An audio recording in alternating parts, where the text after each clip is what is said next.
Good morning, everyone, and welcome to the July the 10th, 2025 meeting of the Memphis and Shelby County Land Use Control Board. My name is Mary W. Sharp, and I will be serving as your chairperson today. We will begin this morning's meeting with the roll call. Mr. Ragsdale, would you proceed, please? Yes, thank you, Madam Chair. Mr. Gill? Here. Mr. McKinnon? Aquí. Mr. Norman? Here. Mr. Thomas? Here. Mr. Orgel? Here. Mr. Winter? Here. Vice Chair Lyles Wallace? Here. Chair Sharp? Here. We have a quorum. Thank you, Mr. Ragsdale. I would like to remind you that copies of today's agenda are located at the right front podium if you need them. If you wish to be a speaker on any case that is on today's agenda, please fill out an attendance speaker's card located at the front podiums. Once you have filled out the card, please bring it up front and hand it to one of our DPD staff members located at the left podium. When that agenda item is called, you will be given the opportunity to speak. At this point, I would like to read our conflict of interest statement.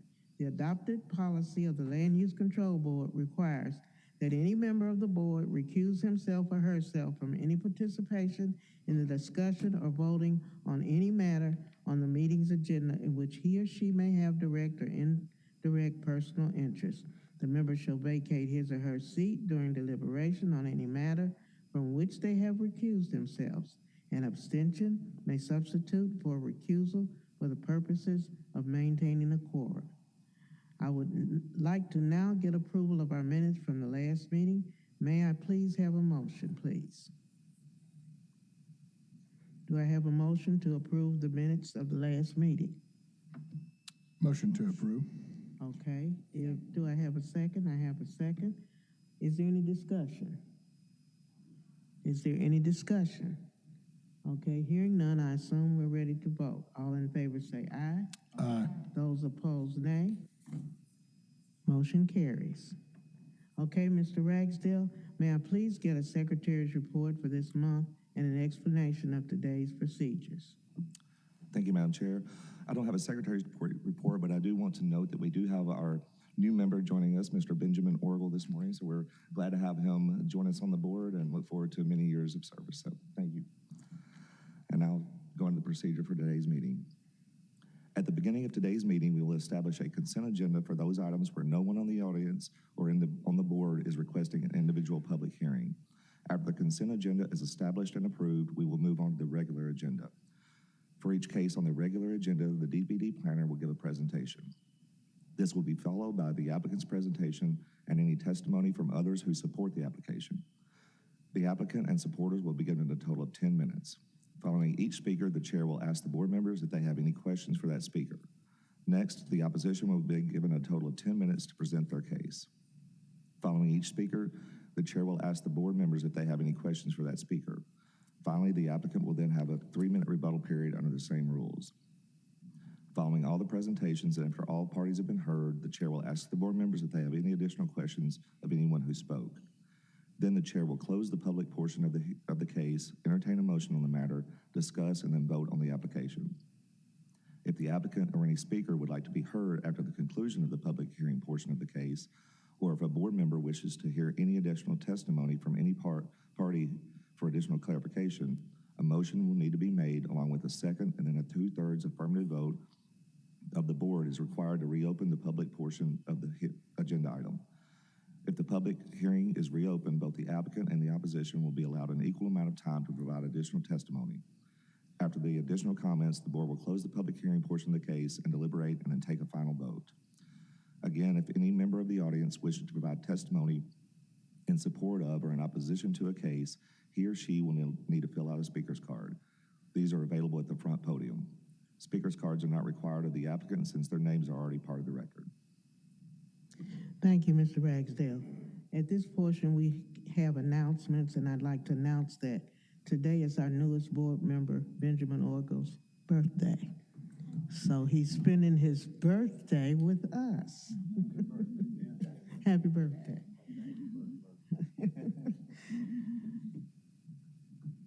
Okay, the board is a supporter of community involvement, and we welcome neighborhood comments and feedback.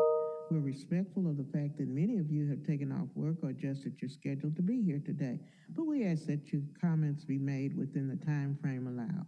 If there are multiple speakers, please try not to be repetitive so as to make the most of your side's 10-minute time allotment. Lastly, I'd like to ask you to silence all your cell phones so as not to interrupt or disturb anyone during today's meeting. With our procedures now explained, I would like to introduce to my left Mr. Brown Gill, who will be this morning's consent agenda chairperson. Mr. Gill will read items 1 through 13 as the consent agenda. Once the consent agenda is read, if you wish to discuss any of these items individually, please come forward and give us the item number and we will pull that case. We will then vote on the remaining consent agenda items as one vote, and following the vote, we will hear the cases that were pulled individually. Mr. Brown Gill, will you please proceed? Thank you, Chairwoman Sharp. Item number 2, PD 2025-003, University Single Family Attached and Detached Plan Development at 3806 Poplar Avenue. Staff recommendation is hold for 1 month. Item number 3, S 2025-023, Core City 8-lot residential townhouse major re-subdivision located at 1362 Monroe Avenue. Recommendation is approval with conditions.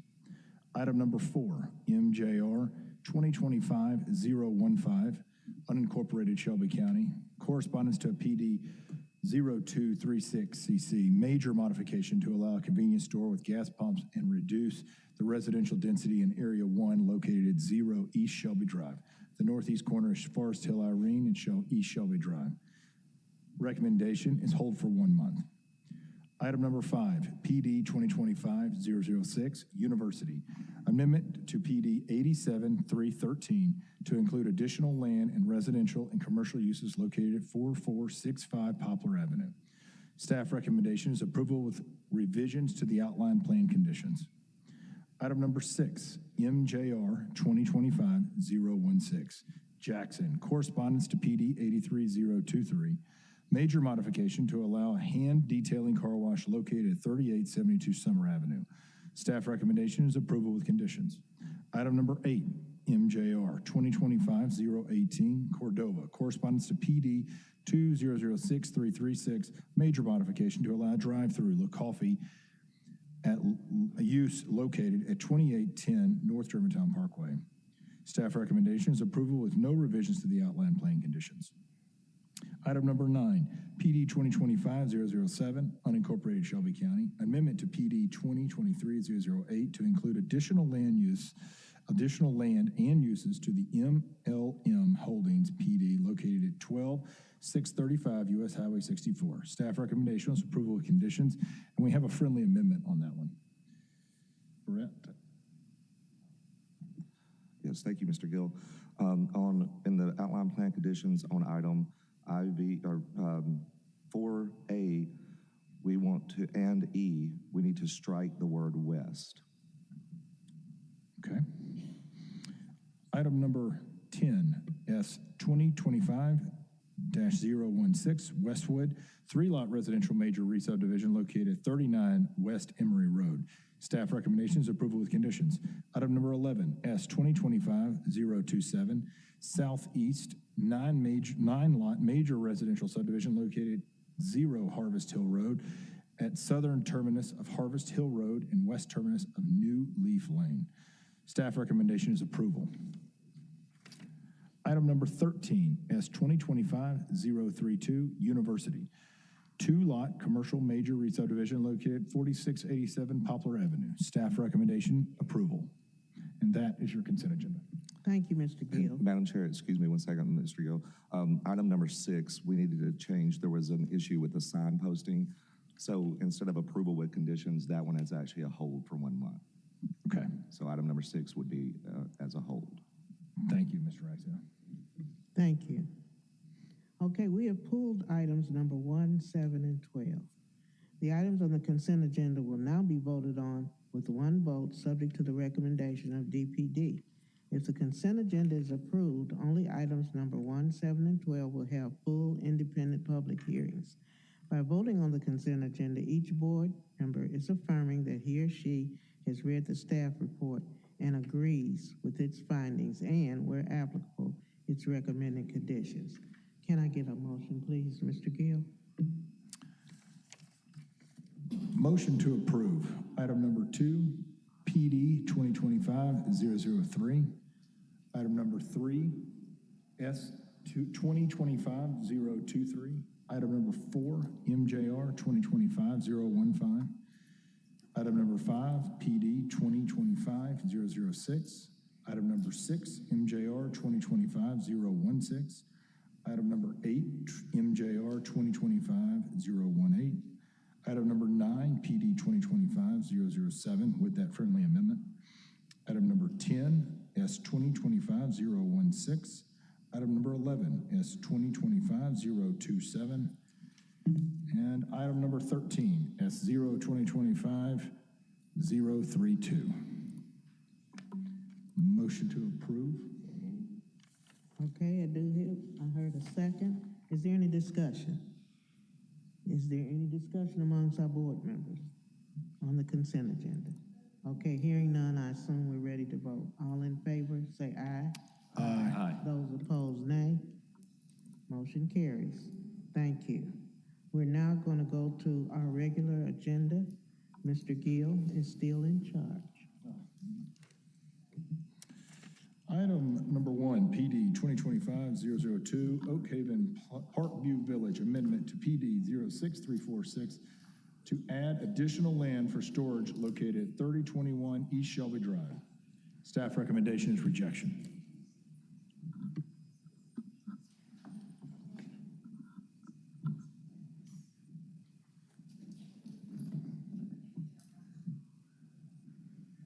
We ready?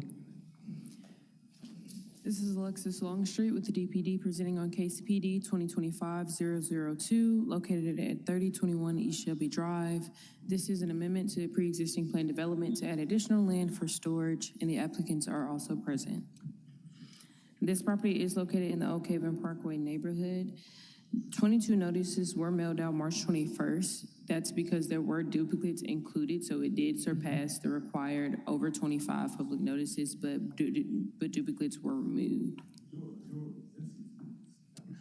Yeah, maybe if we could hold on for 1 second and let everybody clear.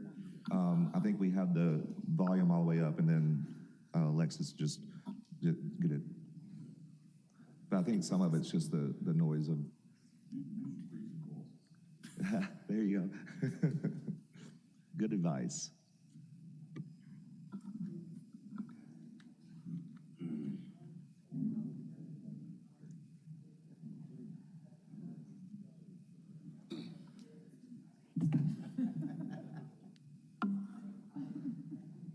Good? Okay. This is Alexis presenting on case PD 2025-002, located at 3021 East Shelby Drive. This is amendment to an existing plan development to add additional land for storage. This property is located in the Oak Haven Parkway neighborhood.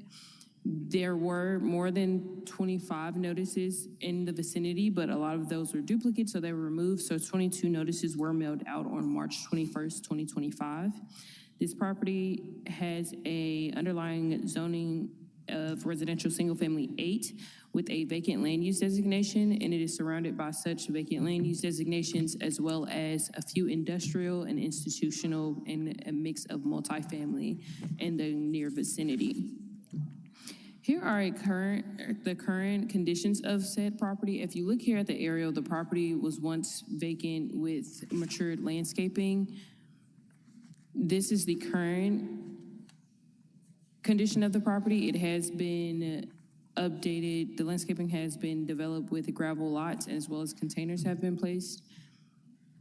At the subject property of 3021 Shelby Drive is where the current Shelby Rail Yard property operates and exists their existing operation. The applicant is proposing to allow the existing facilities to remain, but adding the additional land to opt in for 4 shipping container storage areas that would allow for uses of vehicle and as well as self-storage areas of outside of just regular normal vehicles, so that would not be necessarily labeled as a drop yard. The current existing conditions of the additional land to be proposed is there is one existing 90-foot wide curb cut with a 40-foot wide drive. And then there's an entrance with a gravel turnaround area being proposed with two proposed exit-only curb cuts with a 15-foot wide drive, one being 42-foot wide and the other being 48 feet. There are two 20-foot wide sliding gates being proposed. This will be a controlled access area. Staff has proposed an alternative plan to what the applicants have proposed, which would then not only push back the proposed use of the EMP storage area, what's already allowed there based on the proposed plan development. It would push it further into the site and limit all of the expansion of any heavy industrial employment, anything other than commercial mixed use 2 in Area C along Shelby Drive to alleviate the expansion of the industrial uses that the applicant are proposing. In areas A and B, the existing uses will remain, and as well as employment uses would be allowed by right, except for tractor trailer or storage or container storage drop lot or drop yard by definition. This plan was deemed inconsistent with Memphis 3.0. We didn't necessarily too much base our recommendation of rejection off of this, given that we do know as well that the Jackson Pit dump is also located about 1,300 feet from this subject property in the rear. And outside of that, planning analysis also deems a lot of this area as residential, although there's the airport is nearby, and there are other uses in which residential would not see fit even for the future in this specific area. So as mentioned earlier, our rejection was based off of the pre-existing Jackson Pit dump being located very closely to this property, about 1,300 feet, and as well as the additional land being utilized for construction contractor with outdoor storage facility is how it was worded by the applicant. There are any proposed structures other than the storage containers as stalls that would serve as stalls on the additional land to be added. And you also can look at pages 9 and 12 of the staff report for photos of the current conditions of the subject property as shown in the slides, and as well as the proposed uses being permitted strictly throughout the entire property, even along Shelby Drive as EMP employment zoning district. So as mentioned, the staff recommendation is rejection. There are two conditions outside of the revised outline plan conditions, which you all also can find on pages 21 and 23 of the staff report. But both of those refer to obtaining the proper permits that they failed to obtain to begin with in terms of developing the lot and excavating the mature landscaping that was there previously. And that concludes my presentation. Okay, thank you. Do we have any questions of staff at this point? Okay, I know that the applicants are here. I failed to ask, is there any opposition? There's no opposition. Okay, we're ready for the applicant's presentation, name and address and presentation. Cindy Reeves, SR Consulting, 5909 Shelby Oaks Drive, Suite 200. I've got a presentation, and I'm going to try and go through this fairly quick. The revised letter of intent, the third letter of intent, was not included in the staff report. If Chloe could get that also for the board, that would be appreciated.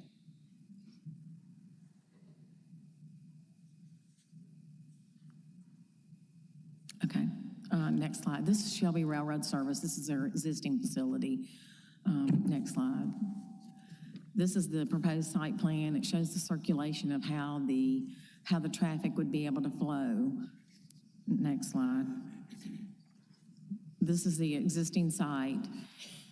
The site beyond the dash line is included in the next slide. You can go ahead. And that is an approximate backfilled area to be deleted from the SWIP in 1988. This was the Jackson Pit landfill.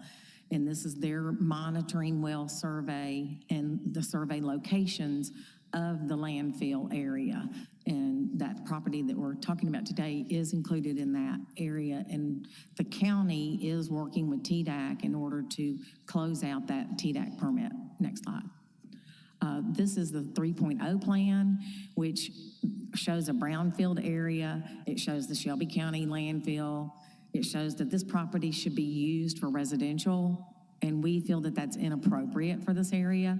You have the airport to the west. You have an industrial use for a hydraulic company to the east, and then you have vacant property, and then commercial that's not fully developed. Next slide.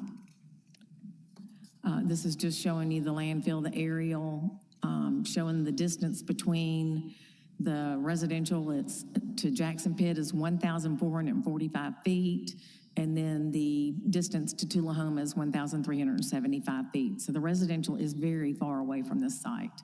Next slide. This just shows all the industrial area that surrounds the site. The airport, Air National Guard, you have Medtronic, you have all the industrial uses on Sweeney Road, and you've got Districtplex Park down at Getwell. Next slide. This is the airport Aerotropolis plan, and it shows that the Shelby Railroad is located in Airport City, and you've got a star by that location. This is just Shelby Rail Services. It shows the Airport City boundary in the orange, which shows Shelby Rail is right in the middle of the Aerotropolis Airport City study. Next slide. This is the Memphis Airport Area Land Use Study, the future land use map. The orange is planned business park. Shelby Rail is in that. It also shows an environmental corridor, which is because of the landfill. And we just feel that we are still a planned business park. It also shows your heavy industrial. This is, the next slide is the Aerotropolis plan. It shows the Shelby Railroad Services. It shows the landfill. And next slide. This is the code of ordinance about parking vehicles in residential zones, parking of non-motorized vehicles in residential zones, which is included in your packet. I'm not going to go through all these, but people are limited as to where they can park certain vehicles, RVs, boats, tractor trailers, containers, all that. Next slide. This is also in the Unified Development Code. It is included in your packet. Next slide. This slide is important. Back in 2006, when the original Shelby Rail Plan development came through, it was noted that the site is located within the boundaries of the Memphis Airport Area Land Use Study adopted in 1992. It also noted that there was a Cavalier Center Plan development that was approved on the eastern portion of the site in 1995, which would have permitted the development of various commercial uses and a mini storage warehouse facility, which was never developed because they could never find any users that wanted to go to this site. Next slide. This is our site plan that we would like for the board to please approve, and I'm going to save the rest of my time for Dedrick. If any questions? I do have a question. Ms. Riggs, right here. Yes. Have we seen this property before? You have not, Okay, okay. I thought this is unless you were here in 2006. No. Okay. No, you have not.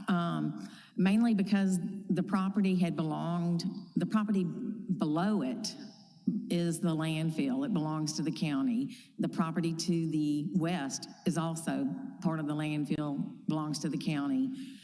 Part of the property to the east going towards Jackson Pit, all of that is landfill property. This was property in between both of those. They're still trying to determine whether or not it did have landfill use underneath it, but they do know that it was used for backfill. So we're not really sure what the status of this is, and with all of the unknown, we felt that storage would be appropriate at this location. Gotcha. Okay. May I respond to him? We have seen the property just to the east of it before. That's what you're thinking about, where they wanted to park trucks. And we rejected that. And that's 2 spots over from where they are. So that's what you're thinking about. Okay. Cindy, could you talk about the uses back back there. I think I can read on here that it says, are these covered buildings that No. have no sides and that you could park underneath? No, Explain they're this. not covered buildings. The rows are, they're made of containers so that you could, if you do have, there you go, thank you, Chloe. That shows how the site would be developed, and you would just park abutting the rows, the containers. So there are no covered spots. So this is really just for containers in the back? No, it's not just for containers. They are also going to allow all vehicular storage, Gotcha. Covered or uncovered? uncovered.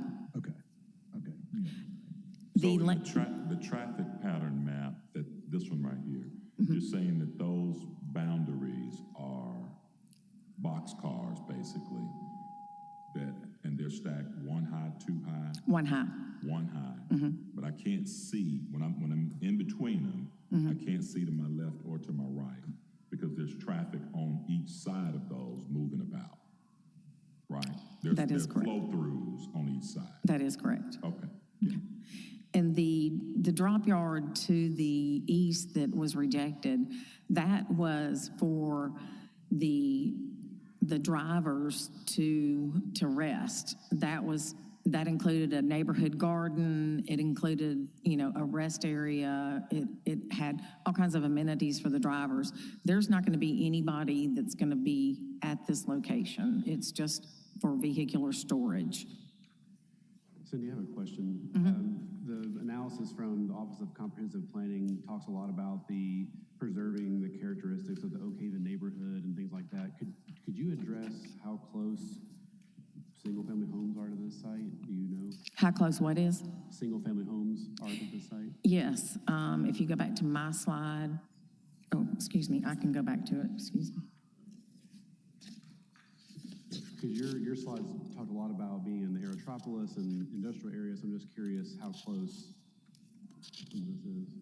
Jackson Pitt neighborhood to the south is 1,445 feet. The Tullahoma residential is 1,375, as shown on that map. Thank you. Okay. Okay. Alexis. Is there any further presentation by the applicants? Was there any further presentation? Yes, Dedrick, would you like to say anything else? Good morning. My name's Dedrick Brittenham. I'm a lawyer here in Memphis. My address is 3385 Airways Boulevard, Suite 229. And thank you for your service. I'd like you to know Mr. John Tarver. He's been in business at this particular location. He's been in business since 1974. He has over 50 years of business experience. And one thing I've learned about Mr. Tarver, he's very meticulous. He designed, if you could go to the site plan that we submitted, please. He's in the railroad, rail track construction and maintenance business. So if you look at the current site, which is on the northwest quadrant, Mr. Tarver designed that entire complex. And one thing about Mr. Tarver, and the staff has criticized the turnaround section in the top right corner there.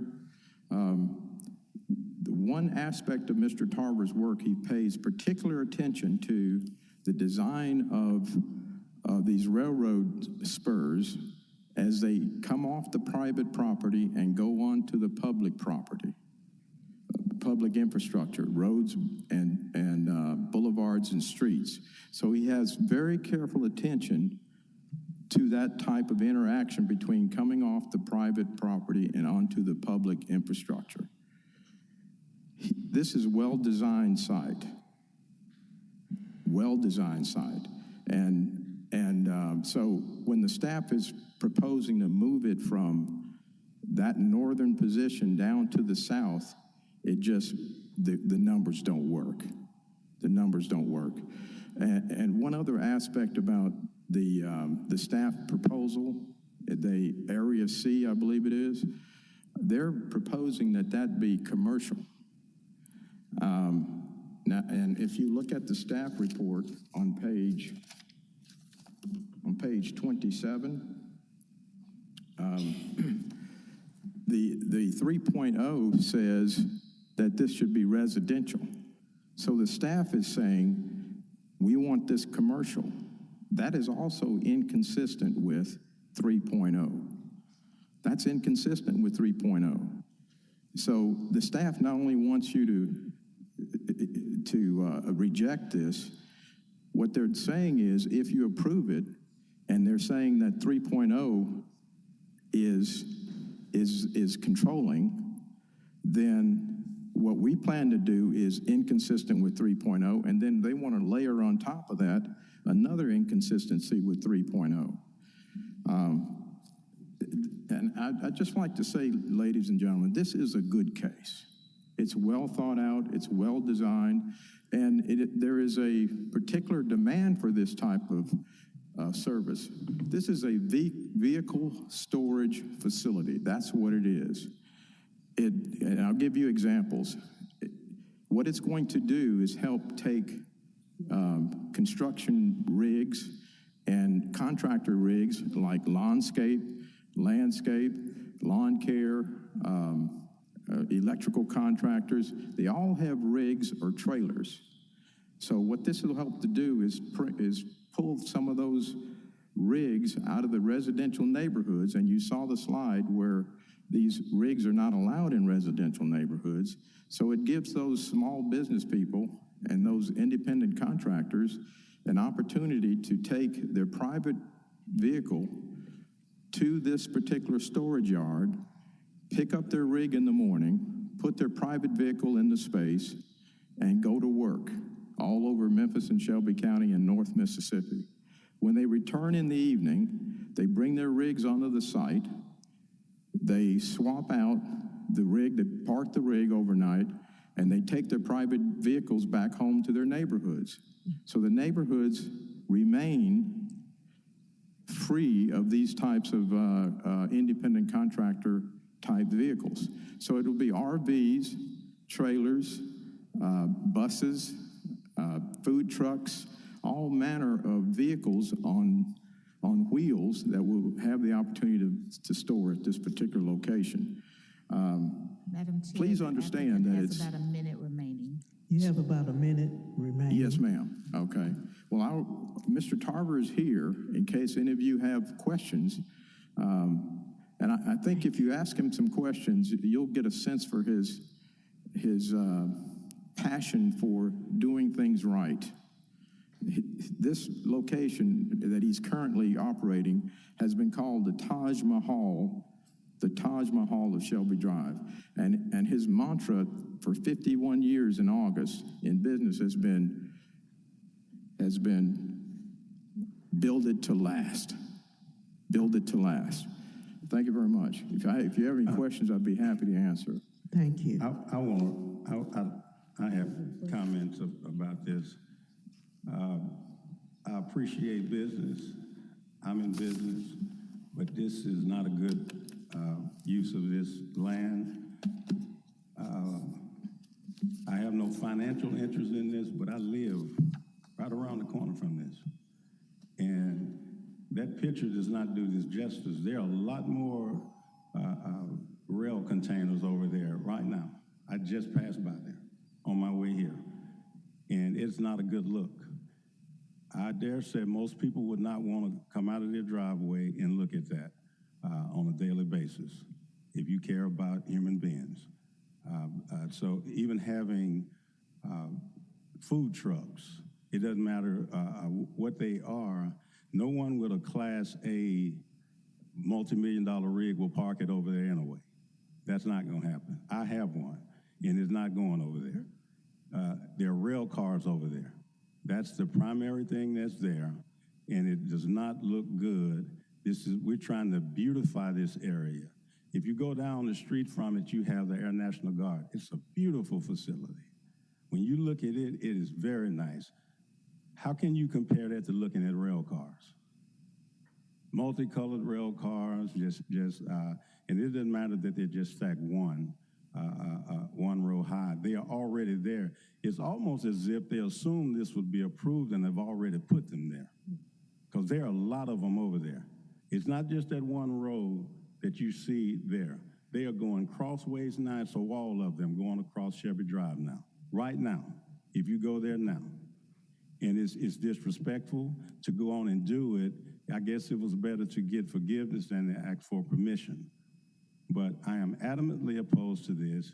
There are those of us who are decent human beings, who are productive human beings, who care about the Memphis and Shelby County community, who live there. I choose to live in that area. And that wasn't there when I moved there. I always fight back with people who move to a place after something is there and want it removed. But that wasn't there. Now, what he's done with the rail car facility was a good use of the land, is what has been done up until this point, till the rail cars started coming in. That's not a good use. And I don't think any of you all would want to live by those. Well, if this is approved, I live by it. My family would live by it and have to see them. And it's wrong. So I'm in opposition to that, and I'm representing the unrepresented. Some people don't even know in those communities that this is going on. It's wrong. It should not be. And I urge my colleagues to vote against this. Thank you. Okay, thank you. All right. He was making a comment, not asking a question. Okay, anybody else have any I do have a question. My questions? question is, yes, mainly for staff. I was reading through the applicant's letter, and it made an interesting point. It says, although Memphis 3.0 designates this land as residential development is prohibited on a dormant landfill, blah, blah, blah, blah. So the proposed vehicle storage facility is consistent with the goal of the airport plan. So I think that was their justification for applying. But my question is, in your analysis on page 20 of the staff report, it's not that the position of DPD is not that you want to develop it into residential. It's more that the land, excuse me, let me find this. The proposed project would aid in the expansion of commercial and industrial uses into the residential areas nearby, right? So it's not that you want to see a different use. It's more that it's going to infringe on the areas, the other existing residential areas nearby.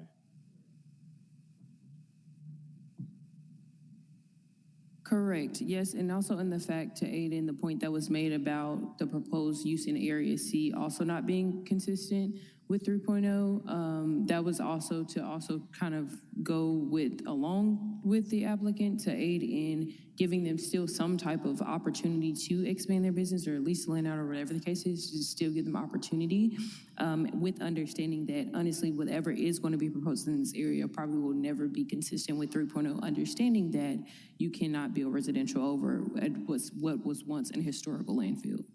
Okay, thank you. Any further questions of the applicant? Well, I guess one question to the applicant would be, is there any consideration for staff's revisions that they proposed?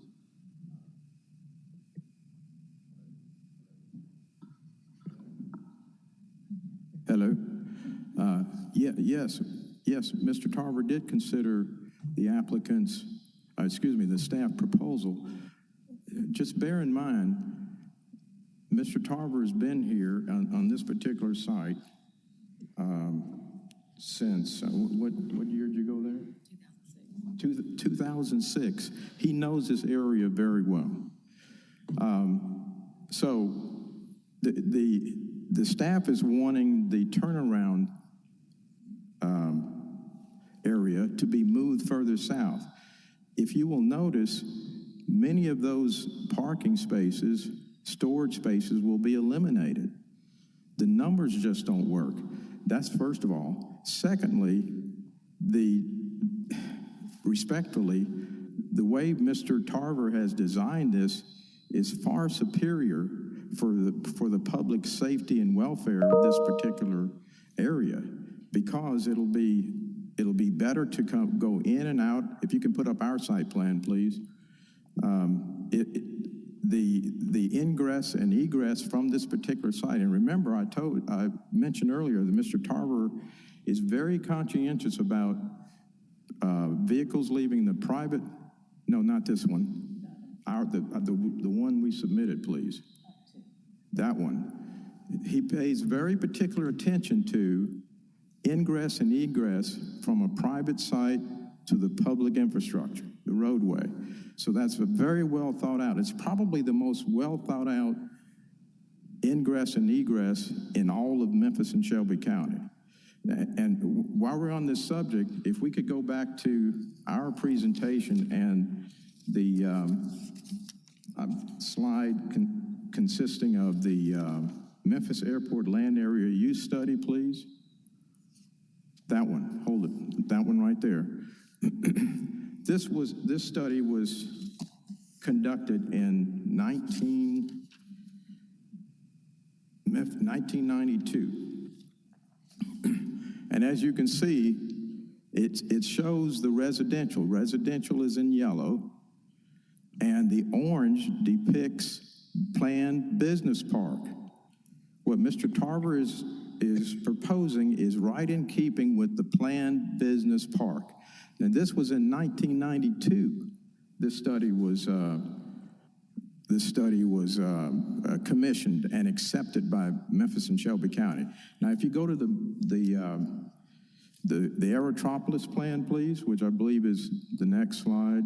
One more. That one. Stop, please. In red is the area that Mr. Tarver occupies now, Shelby Railroad Service. As you can see, there's no residential there, none whatsoever. As a matter of fact, it depicts a warehouse or a business park. And what Mr. Tarver is proposing is a mini business park for tractor trailer operators, for small contractors, for people that own RVs. That's what he's proposing. Now, if there's an issue, isn't the residential shown in the bottom of the slide and off to the right as well? well, the green is, you're talking about the green area? No, sir. That's all the brown rooftops out south of Jackson Pit.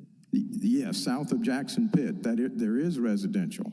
And as Ms. Reeves discussed earlier, there's quite a distance between Jackson Pit Road and the subject site. And if you'll see there, it's the depiction and the study prepared by Aerotropolis shows that warehouse and or business park is the appropriate use for this particular area. And one last thing on this part. The Memphis 3.0 is a general plan.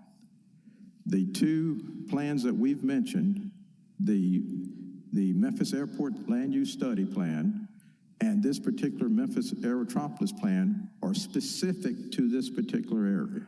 They're specific, and therefore, the specific overrules the general. Now, if there's an issue about... Excuse me. Yes. Mr. Britton was supposed to just respond to a question. I mean, he's arguing the case again. His time has expired on that. Now, because we don't allow it that way. He was supposed to just be responding to a question. That's correct. Okay, any further questions? If there's no further questions, had he answered your question? Okay, so if there's no further questions, we're going to end the public portion of this meeting.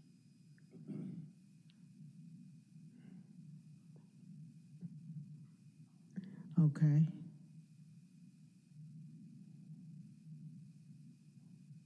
Okay, we're ready to present the motion. Motion to approve item number 1, PD 2025-002, amendment to PD 06349 to add additional land for storage area 3021 East Shelby Drive. Do I hear a second? I'll second. We have a second? Okay. Is there any discussion? Is there any discussion? before we vote? Okay, Just a clarification on the vote as to what we're voting for. We're voting for the staff. no, we vote. You always vote in the positive. So if you, So I'm if you hearing vote this. no, Got it. it's a vote for no, a rejection. Everybody clear on the vote? Okay. I assume that if there's no further discussion, we're ready to vote. Are we gonna do it individually, or are we gonna do it, Yes, all at once? individually, I believe. Okay, I do have, make it for the record. Just looking at the site, I mean, in this particular block of property, in my opinion, and respectfully speaking, I just, from a highest and best standpoint, when I evaluate, when I sit back and I look at the site and say, okay, hey, what is actually going to be done at this site, at this location? What is the real potential here? What I see is not necessarily residential, and that's partly in due to the airport and the way that they command and buy properties and navigate the sound levels and all those different things there. I do see it as maybe some type of industrial use, some type of use, maybe particularly what the owner is proposing. So I don't see it as a nuisance. It's Shelby Drive, access road. There aren't any impeding factors with residential traffic or anything like that I noticed. So with that kind of being said, and based on my evaluation and opinion of it, I think I will be voting yes for the project. okay. I assume that we're ready for the individual vote, if there's no further discussion. Okay, we're ready to vote. We do have, okay. Mr. Winter, No. Mr. McKinnon, Yes. No. Mr. Norman, No. Mr. Thomas, No? Mr. Orgel, No. Vice Chair Lyles Wallace, Chair Sharp. No, Motion fails. motion fails. Item number 7, MJR 2025-017. Major modification to allow 199-foot tall wireless communication tower located at 8291 Quinto Road. Staff recommendation is approval with conditions. Okay, do we have the applicant present on this one? Okay, come up and introduce yourself, give us your name and address, and then we know we have opposition and we'll hear the case. There's opposition in the audience against the case. Okay, all right.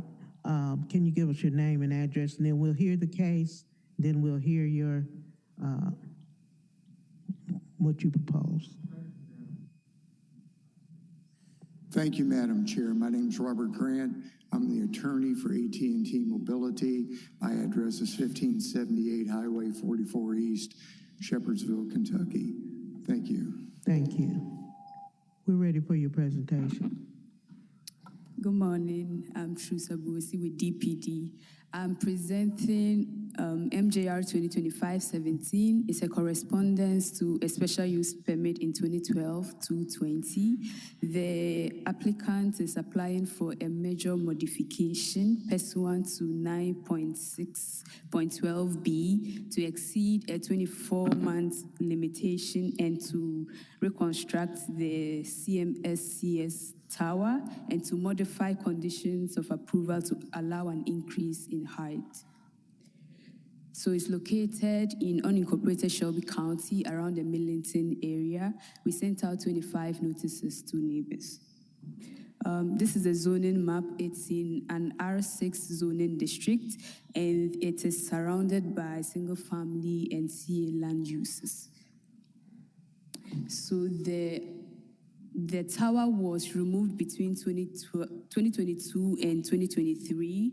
So in the Google aerial image in 2023, we see the tower was there, and between that time and 2023, it was removed.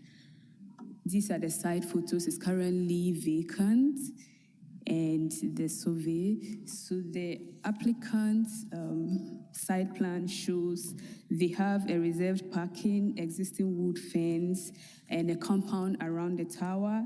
They also have landscaping, 13 trees planted, and they are proposing that the pole will be 195 foot tall with a 4 feet proposed lightning arrestor. And they have about 5 reserved for future co-location.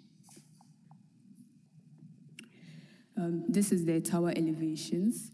So the applicant is using 9.6.12b to request the major modification to exceed the 24-month limitation. So staff our conclusions are that, like I already said, first it was constructed in December 2013 and was operating as a communication facility, was dismantled by the property owner sometime between 2022 in September and April 2023. The applicant is requesting to put it back with an increase in height, and they are justifying they needed to improve coverage and eliminate a service gap caused in part by a lack of sufficient service infrastructure needed to handle the rapidly increasing demand for mobile voice and data for their customers. And staff recommends approval with conditions. So we are revising the 2012 conditions, and the first one, we are striking it out so that we could, the first new condition will be a 199-foot tall maximum height, which will include the tower height and the lightning arrestor. I'm ready for any questions. Thank you. Thank you very much. Do you have any questions of staff at this time? Okay, hearing none, we're ready for your presentation as the applicant. You have 10 minutes.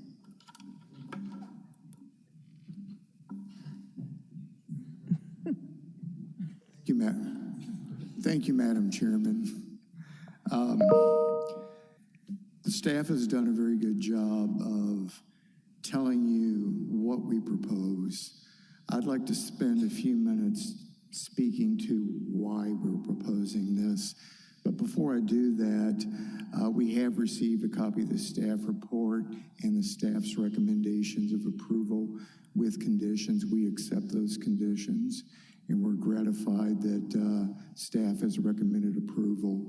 We do comply with all the requirements of your zoning code, and we certainly comply with all the procedural requirements in the code. A few months ago, I was at a public hearing on the outskirts of Nashville, and a county commissioner stood up and spoke in favor of the proposed new tower.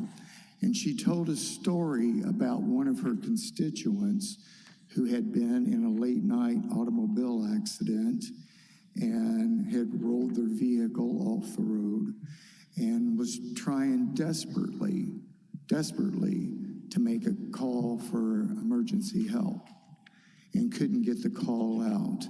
So this person spent many hours trapped in this car in fear and could have gotten help much sooner. Their life would not have been at risk had there been cell service in this area. Can we go to the next slide, please? What we're proposing is essential public utility infrastructure. Your comprehensive plan acknowledges the need for updated infrastructure and to establish broadband to meet the needs of the community. This is consistent with Congress and the state of Tennessee. That is their policy and to support throughout the country, throughout this state, and throughout this county, the deployment of this infrastructure for not only public convenience, that is, we use our smartphones these days, as all of you know. We use them to do banking, to watch our favorite Netflix film, to make a purchase on Amazon.com, and to communicate with our loved ones, and to make E911 emergency calls. Next slide, please. There's been an explosion of data usage. All of that I just described going through our phones is data as opposed to voice communication. Our phones are now computers in our pockets. This data takes up an extraordinary amount of bandwidth, much more than voice. And for that reason, what you can see here is there's a report that 73.7 trillion megabytes of mobile data in 2022. Absolute explosion of data. It gobbles up bandwidth, and what happens is that when you need to make an emergency call, you're competing with all that data going through the system. So your neighbor or the people in the area who are watching a Netflix film are doing all the many, many other things that we use our mobile device for. That you're competing with that data, you're competing with that use to make that emergency call. Can we go to the next slide, please? This is just different numbers talking about the same explosion of data. Can we go to the next slide, please? A federal report has determined that there's 70% of all 911 calls are made from a wireless phone. Next slide. What this tower will be, some of the technology that it will deploy is FirstNet technology. What FirstNet technology is, if you haven't looked at this before, it's a designated network for public safety. So when you're making that emergency call, you'll get through to police, you'll get through to fire, you'll get through to emergency ambulance. And this was the brainchild of Congress after 9/11, because as you can imagine, Manhattan was a madhouse, and everybody was calling in and calling out to check on their loved ones. And first responders found it impossible to communicate with each other, to coordinate their services for public safety. Can we go to the next slide, please? There's a declining land use. I don't have a landline. I haven't had one for years. 70% of all adults live in households with only their mobile device. 82% of all children live in households with only mobile devices. Public safety, public safety, public safety. Next slide. What E911 does is it creates this line so that first responders can use not only speak to one another via voice, but they can use all the advanced technology to coordinate their response to the emergency situation. Next slide, please. So our RF engineers have determined that there's a need for service in this area. Next slide. Here's a map of the current coverage. The green is what we're looking for. Next slide. If you look to the west, there's a tremendous expansion of green. That means those folks in this area are going to have top-notch service. They're going to have access to E911 emergency calls when they need it. Fire and first responders will be able to communicate and respond effectively to an emergency. Next slide. This is a search area designed by our engineers. This is where the site has to be in this area. Our site acquisition team takes this search area provided by AT&T's engineers, and they go into this area. They first look to see if there's an existing tower. In this instance, they noted that there had been an existing tower that had come down a couple of years earlier. They contacted all the property owners in this area, and then the smaller parcels they ruled out because what they were looking for was a larger parcel so that they could get greater setbacks and to meet all the requirements of your ordinance, which we do in this instance. Next slide. Next slide. What we're proposing is staff discussed a major modification of the special use permit that was previously approved on February 18, 2013. This is located on a 7.3 acre parcel. The property owner also owns the parcel to the north and the parcel to the south, which creates greater buffering from surrounding land uses. As you know from the staff report, we're proposing a 195-foot tower with a 4-foot lightning arrestor. That's what our engineers need to get optimal coverage in this area, which was shown in the plots before. Can we see the next slide? As I mentioned already, we comply with all the requirements of your land use code. Next slide. You've already seen this, so I won't belate it. This tower is designed for AT&T's equipment at the top and engineered for 6 other carriers, which is required by your code. Has about a minute and a half. You have a minute and a half. You know, and I thought I was talking so fast, I'm almost done. Thank you. Next slide. This is what the compound will look like. This is landscaping around it. Next slide. This is the landscaping plan, the detail that will go into this site. This is a parcel map. I want to show you this because the nearest residence is to the south. That's a barn just south of the site. To the right of, or the east of that barn is a shed, and to the east of that is a home, and that's about 350 feet from the tower, which is more than is required by your code, and that home belongs to our property owner, that is our landlord. So those 3 parcels all belong to the property owner. Next slide. This is the least intrusive available location. In fact, there was no other location. So to bring this essential public utility infrastructure to your community, it has to go here. It's the only available place within the search area designed by our engineers. And I think that's the next slide.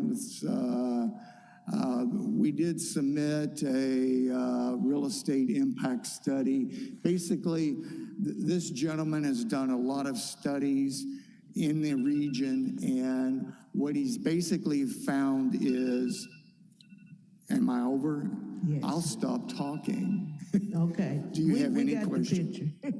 Do you have any questions? Okay. Do you have any questions of him right now? And then we'll go on to the opposition, and then you'll have 3 minutes to rebuttal the opposition. Thank you, ma'am. Any questions now? Yes, sir. Just for full transparency, that's my business, the cell tower business.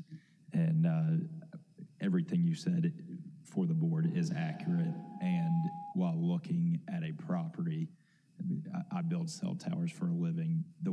How he explained and looked at the property, this would be a property that I would choose as well. And one question for you, because AT&T generally doesn't build towers, or is AT&T building this tower, or are you going to assign this to another company? AT&T will assign it. There was a time when they did build them and operate them, not anymore. So once if it's approved, they will assign it to a company that builds these towers and manages them, like Vertical Real Estate, all of those areas before, which you're very familiar with. Absolutely. Yes. All right. Thank you. Additional questions? Out of everything that was said, the most useful thing I heard was this is needed to provide better coverage to this area. So thank you for that. That's what I got out of that. I use too many words to deliver that simple message. I get your point. Thank you. Madam Chair, one additional question. In the opening statements, I want to make sure you did say that you were accepting of the staff recommendations for modifications. Staff, yes, sir. Staff provided those in advance. They've been reviewed by my client and they are acceptable. Okay. Yes, sir. Because later you said a proposal, and I wanted to make sure that there wasn't anything else that was outside of what they had recommended. No, Thanks. we're good with the staff report. Thank you. Okay, thank you. We're going to hear the opposition at this time. Then we'll give you a chance to come back and rebut. Yes, ma'am. Thank you. Okay, thank you. All right, we need the opposition, James Orman or Wilson Wages. Give us your name and address. Give us your statement. You have 10 minutes. Good morning. I'm James Orman. I live at 8081 Arbor Road in Millington. I've lived there pretty much all my life. My name is James Orman. Me and my wife, Carolyn Joe, own the property 78 feet to the south and 76.3 feet to the west from the core of the proposed tower. We voiced our opposition back in 2012 and are back 13 years later.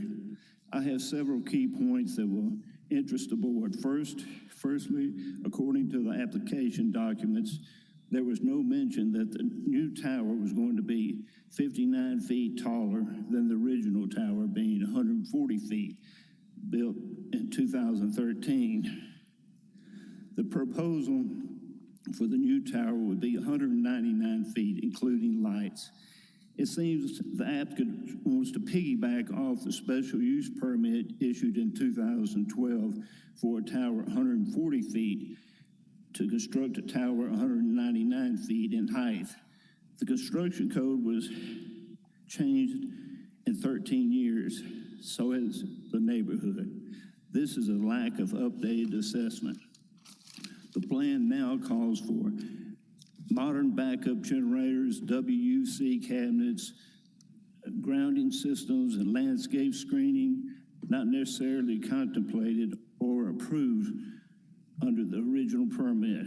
The second issue is abandonment of prior use. The original tower was removed approximately 2 years ago, and the site was remained inactive. This interruption in use raises a legitimate question about whether the original special use permit should still be deemed valid, especially after such a long lease and use and no extension filed. It now has different owners of the land and cell providers.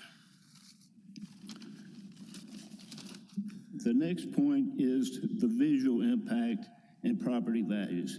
The property tower is 199, cell tower, 199 feet in height, and would be visually intrusive and incompatible with the character of the surrounding area.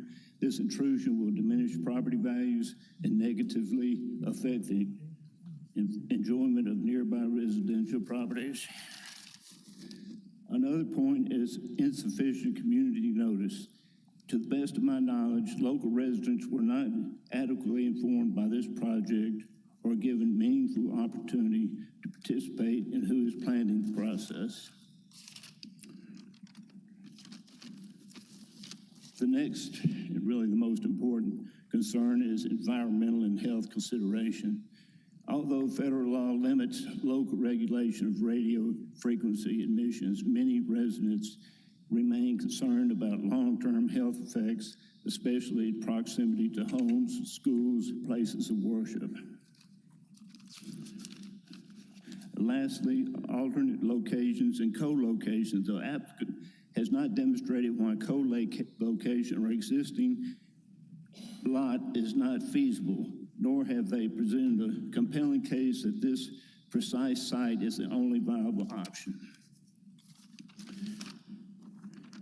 In review, applicant documents left out an important fact that the tower would be 199 feet compared to the original tower, 140 feet. The special use permit issued in 2012 was for a 140-foot tower. Construction code changed in 13 years. And the abandonment of prior use, 2 years, the tower was torn down, nothing's been there. Visual impact and property values. I own the 60 acres behind this property and it was zoned residential. And all this property is zoned residential with agriculture. It's on agriculture now. But this is like 75 feet to my barn, which is in disrepair. It was a 100-year-old barn that my grandfather built. And the first off, it was crammed so far up in the corner of this property that it affects my property more than even the owners. And insufficient community notice and engagement. I went around talking to people, and only one person said they received a letter.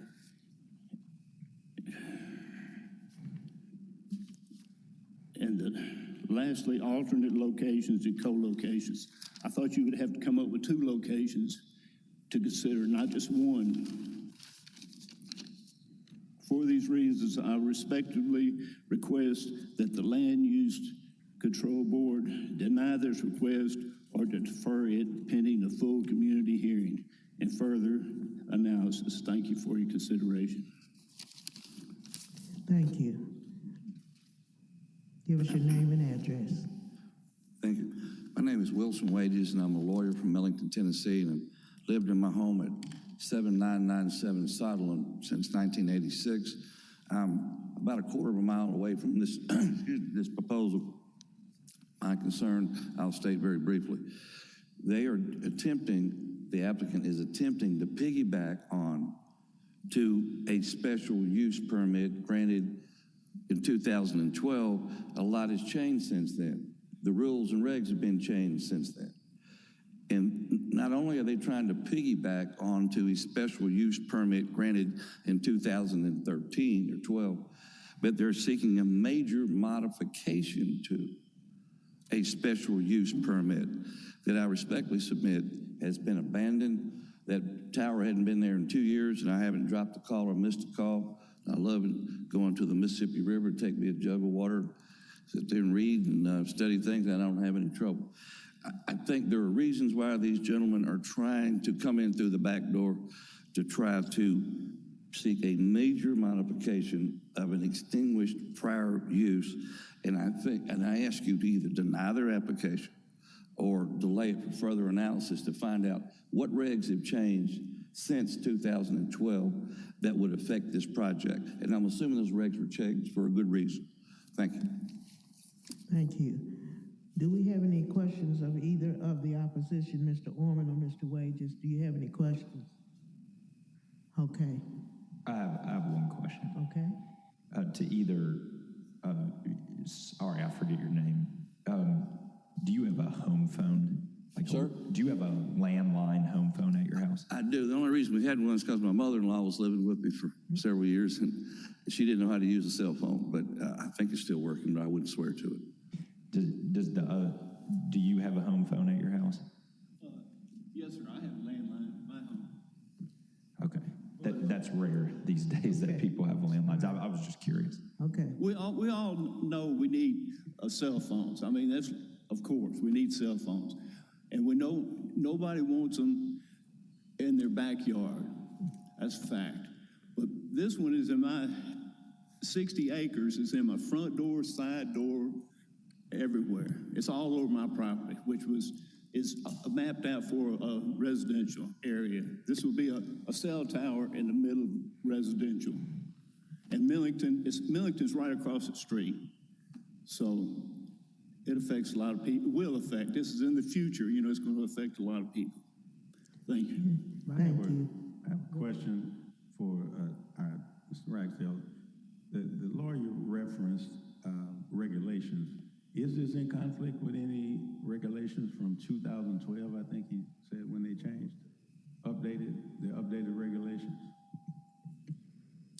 No, the proposed application is not in conflict with any regulations we're aware of. Okay. Thank you. We're ready for the applicant to give us any rebuttal you have for the opposition.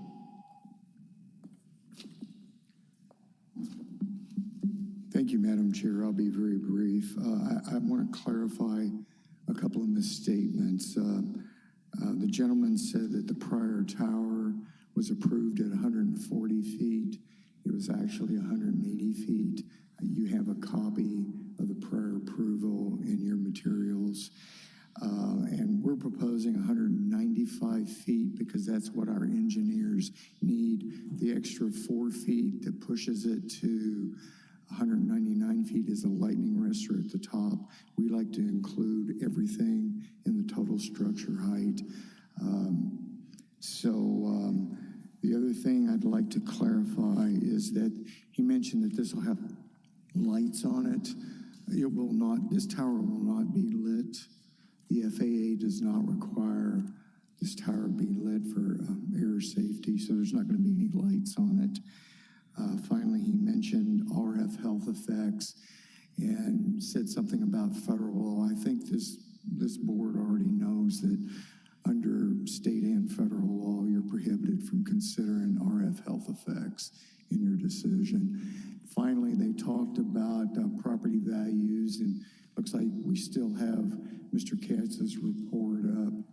Mr. Katz is a real estate appraiser, and he has done studies to see if a tower affects property values. As you can imagine, this comes up quite frequently in public hearings. And the fact of the matter is that his determination is it does not have a negative effect on property values. In fact, it supports the public utility infrastructure, communication infrastructure is necessary to a neighborhood, to an area, to a community.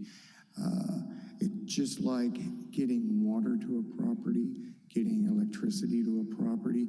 You know, when you're going to buy a property, you want a property where you have communication services. You want to have a property where you don't have to rely on antiquated communication services like a landline, and you can utilize your smartphone the way it was intended.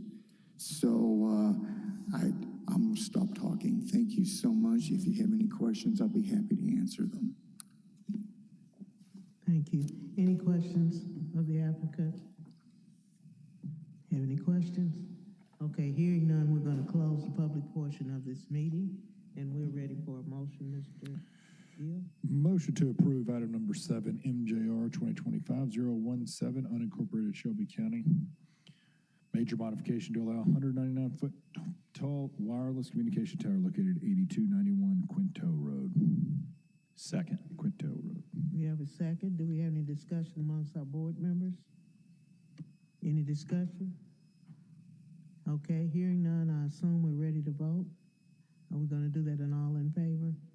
Okay, all in favor say aye. Aye. Those opposed, nay. Motion carries. Thank you. Next case. Item number 12, S 2025-031, South Two-Lot Residential Major Re-Subdivision located at 92 Rutgers Road. Staff recommendation approval with conditions. We have the applicant come up front, give us your name and address. We'll hear the staff report. D. Reeves, SR Consulting, 5909 Shelby Oaks Drive, Suite 200. Thank you.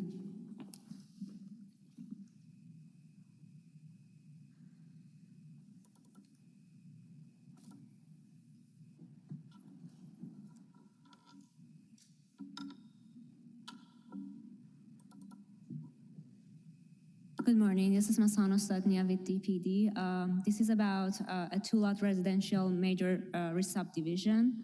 The subject property is located in the residential single-family 6 zoning district, and the surrounding land uses are also single-family homes. The applicant is proposing to turn this lot to 2 lots. Which basically matches the requirements in UDC as the width and also the depth of the lots. They are proposing each lot with width of 50 feet and depth of 205 feet. And here are a few pictures of the subject property. And also, this is the preliminary plan that the applicant is proposing. The applicant has proposed some plans of the future homes that they're planning to build on these lots. The floor plans and also the elevations are included in the staff report. We believe this is a use that is not injurious and it matches the UDC requirements and is in harmony with the residential single-family 6 zoning district. So staff believes that this is actually a use that can be approved. And we are approving it with some conditions. And here are the list of the conditions. That concludes my presentation. Happy to answer any questions.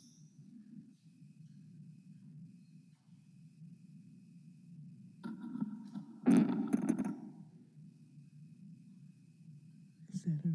Is she finished? Okay. Any questions of staff at this time?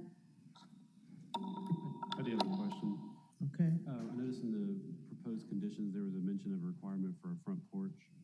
Could you address that, the reasoning? Could you speak a little bit? I'm sorry. I saw in the staff report, there was a reference to a condition to require an 8-foot depth of the front porch. Could you address the reason for that requirement or that suggested condition? Yeah. Yes. It's in the context. So there is standards for contextual infill, which would require that, and so we just added it as a condition. Is that a UDC thing? Yes. Because it doesn't look like there's a lot of front porches. There's small ones, but. Right, and what they're proposing is already has it, so. Okay, I was just wondering. Right. Okay. Okay. We cannot hear you. Okay, thank you. Okay, thank you, ma'am.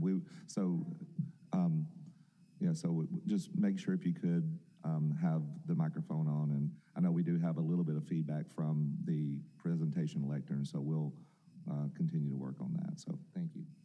Thank you. Okay, Ms. Reeves. We are in agreement with staff. We are in agreement with the contextual infill standards. We feel that this subdivision has been dormant for a long time. It has a lot of vacant lots. It does have a lot of homes that need either major renovation or to be torn down and rebuilt. We feel that the city is wanting to do more infill development, and it meets the standards for the underlying zoning, and this will set a higher standard for when anybody else comes in to build and develop in the subdivision. But you've got very large lots that don't support the type homes that need to be built here, which are smaller homes. They don't support a 3,000 square foot house. They support, a 1,200 to 1,500 foot square house. So we would like to hear the opposition and then save the rest of our time for our rebuttal. And any questions? Any questions? Okay, we're ready for the opposition.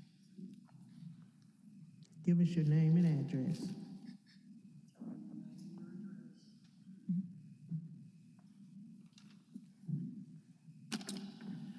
My name is Daniel Allen. I live at 913 Colgate. My granddaughter lives at 1001 Alsea. And that subdivision has been there for a number of years. This is Prospect Park. I am the president of Prospect Park Neighborhood Association.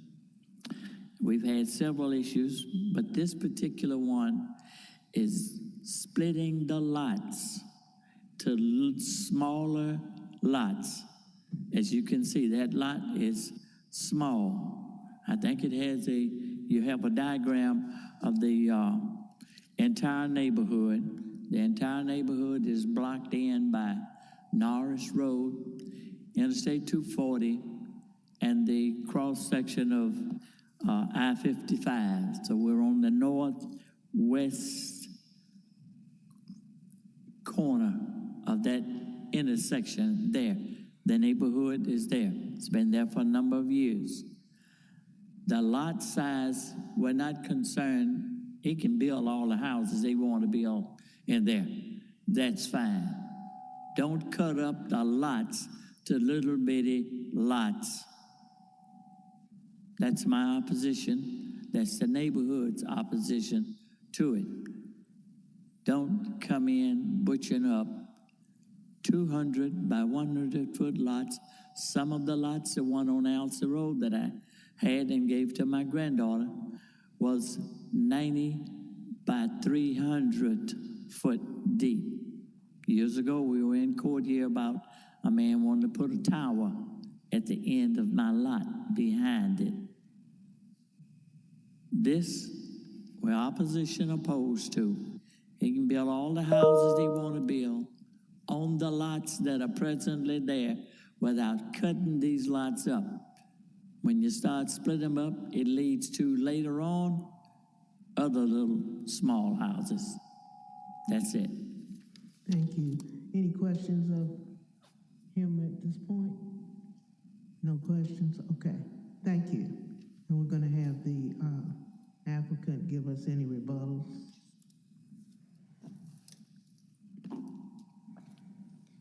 Thank you, Madam Chairman. These lots are zoned for residential 6,000 square foot lots. The lots that we're proposing are 10,250 square feet. That's still a very large lot. It's a very large yard, and most of the people today just don't want to take care of such a large lot. We are promoting the contextual infill standards. We're doing the infill development that the city wants, which is the city does not want the growth to go out into the county. They want to keep the growth into the city, and we feel that this will set this subdivision up to be rejuvenated, to increase property values, to bring in new homes. And, this is not short-term rentals. This is not rental homes. This is home ownership. And that brings home ownership into this neighborhood. And we feel that this will set a precedence for redeveloping and rejuvenating the neighborhood. And we would hope to have your support on that. Mr. You said the lots would be 10,000 square feet, right? Yes, sir, 10,250. And the underlying zoning requires only 6,000. Yes, sir. We would hope that this will, possibly get other developers to come in and really and truly help the neighborhood and build a higher quality home. And you can put it on a lot that is manageable to be able to take care of.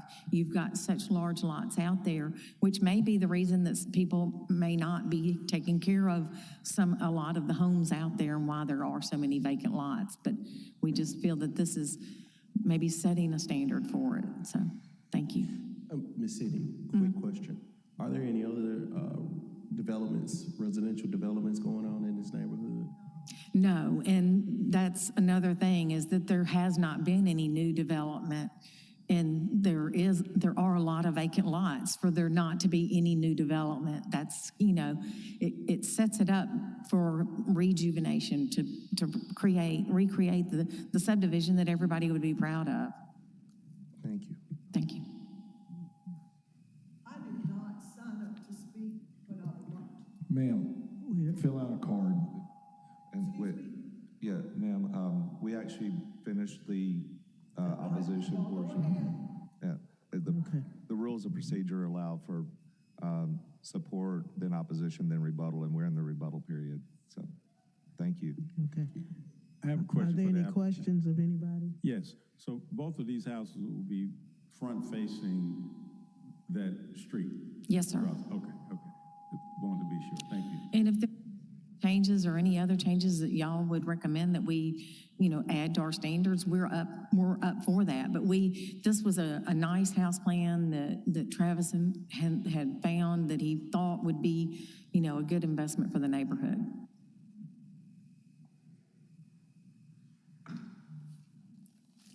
Anybody else? Any questions? Okay, we're going to close the public portion of this meeting, and we're ready for a motion, please. Motion to approve item number 13,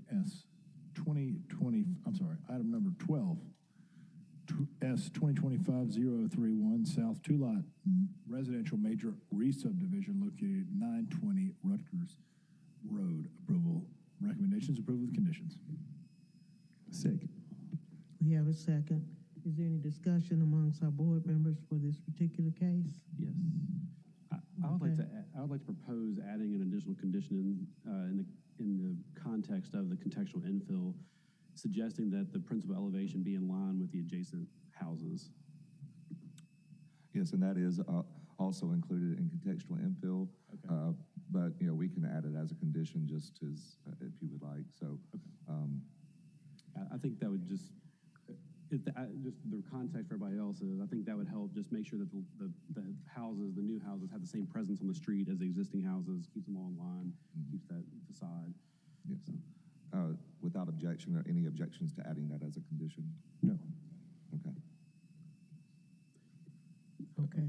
Me talking, just adding, I think what's going on in Memphis and what we need to see more of is things like this, because we have a number of neighborhoods that are not receiving any attention, and we have an aging population that I think we have to spur some type of development in order to bring younger folks in and to keep the money going in Memphis in itself.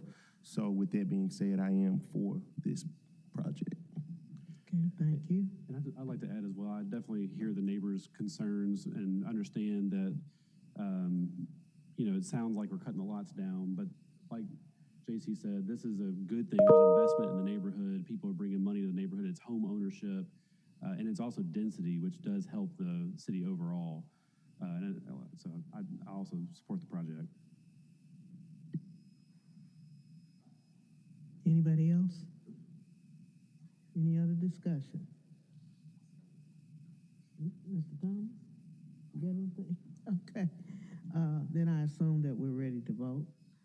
All in favor say aye. Aye. Those opposed, nay. Motion carries. Okay. If we don't have any further discussion or any further announcements, we're gonna adjourn this meeting. And Mr. Orgel, you go out and have yourself a wonderful day. Thank you. Honored to be here. Happy birthday, buddy. We'll just wait.